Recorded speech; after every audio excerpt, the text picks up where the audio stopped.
Welcome to the Thursday edition of the Spark Creativity Teacher Podcast, a podcast for English teachers in search of creative teaching strategies. Whether you're new to the show or a longtime listener, I'm so glad you're here for today's edition of Highly Recommended.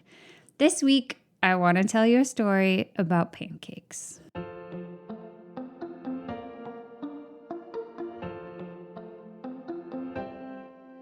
So you might know that I love to cook and bake. My Instagram stories feature a lot of this: bread baking Sundays, chocolate donut dipping.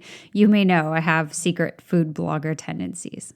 So of course I have a treasured pancake recipe, and my family loves a good weekend pancake morning.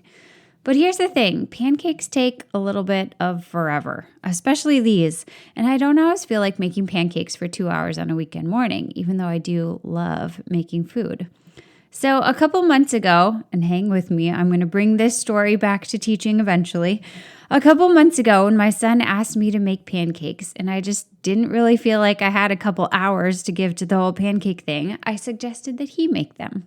At first, he was a bit stunned. Me make pancakes? But I said I'd teach him how to do it, and I'd make them with him this time if he would learn the process so that he could start making them. And that's what we did. I showed him the recipe. I helped him figure out where the cornstarch and the sugar and the lemons are in our kitchen. And then I guided him through it. Everyone in our family loved his pancakes, and we complimented him so much. You could see him glowing. So a couple of days later, of course, he asked to make them again. And this time I only helped with a few of the steps. I cracked the eggs because he found that disgusting. I melted the butter because he was afraid it would explode in the microwave. He got more compliments. He felt more joy. He started making pancakes for school mornings. Like, he made so many that he put them in the fridge so that he could heat them up before school. He loved that. He asked to make them for dinner when his grandparents were visiting, and the grandparents loved them. Pretty soon, he was cracking his own eggs, and I didn't even need to be anywhere near the kitchen during his pancake time. So why am I telling you this? Well, for almost every teacher and parent that I know, time is the great struggle. How can we do it all? And sometimes that means letting things go, even if you know you're good at them, even if maybe they even feel like a part of your identity. So I wonder, is there something you can turn into your own personal pancake project?